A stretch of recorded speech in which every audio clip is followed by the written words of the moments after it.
Kirk takes from his own fan base, a small portion of it, and then outside as they just kind of kick around at 8-4 every year. And there's something to be said about stability. Yeah. And there's something to be said about Iowa just blows the doors off Minnesota, and they're sitting here at 6-2, and this is pretty much what they do every year. And they're not out looking for a coach because they got ran into the ground by someone. Yeah, but I do think James Franklin brought pretty good amounts of stability to Penn State. Sure. Yeah, I'm not. Yeah, he was there for going on 13 seasons. It's just a matter of expectations with that job. And with yeah. LSU, same thing. Like Brian Kelly's winning a ton of games down there. Yes, Kirk's not getting fired with James Franklin's record. No. he's not getting fired with Kirk Ferentz's record. So I'm trying to stick up for your guy here. I'm just saying that it is a difference in expectations. And hey, if Nebraska ends up being an 8-4 program from here forward, it's going to take a long time before Nebraska fires Matt Rule, because they've been cellar dwellers for so long. Hey, look at Northwestern as a great example. They could be 6-6 every year under what's his name? Braun. David Braun. Yeah. Yeah. They could end up 6-6 every year, and they're probably not firing him. I mean, so here's my question. Does James Franklin get a job right away? And I mean, I know there's contractual things there. I mean, if I'm him, I'm not looking for one right away. Not a big job. My understanding of the contract, and I could be totally off on the buyout, is that wherever he has to get a job somewhere. He has to look for jobs or something like that. But then whoever hires him has to pay at least part of his buyout. If I'm James Franklin, I made this comment before. I'm going to find the measliest job where I can literally sit on my butt, do next to nothing, let Penn State pay me that $54 million, and be an analyst for Texas or Alabama. There's no way is it in his best interest to go get a big job. Now, this might be the year to get a big job. Like you just said, there are some big jobs open. And that's why I wanted to ask you, what are the chances that Franklin ends up at LSU?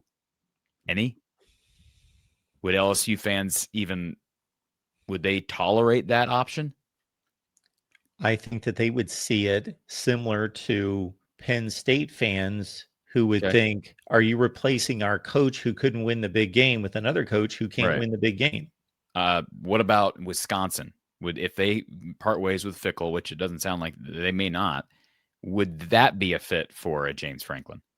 I saw a coaching carousel board, one that had Brian Kelly to Wisconsin and one that had James Franklin to Wisconsin.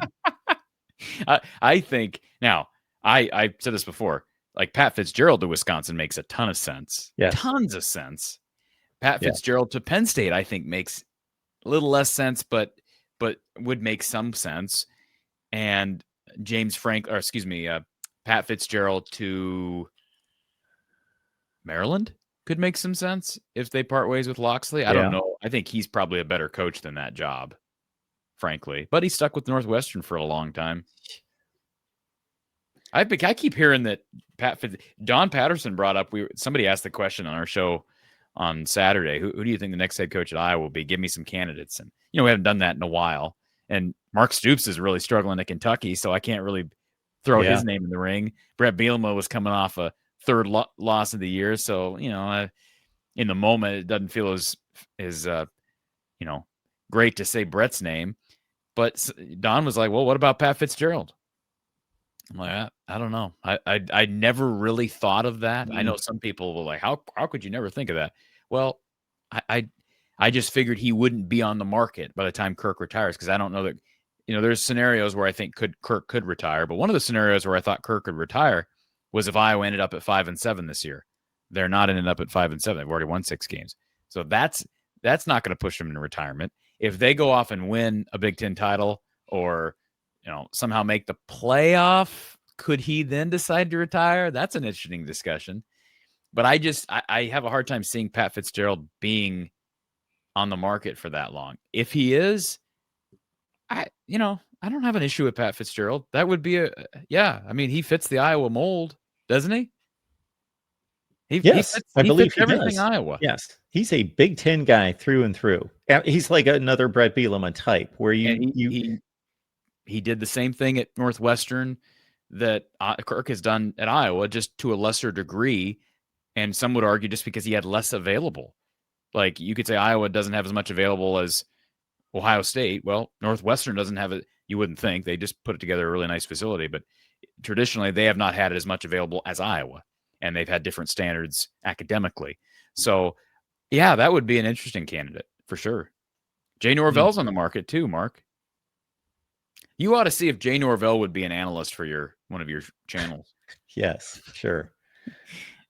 I want to see an Iowa head coaching opening one of these seasons. Nothing to do with Kirk Ferentz, but just to see you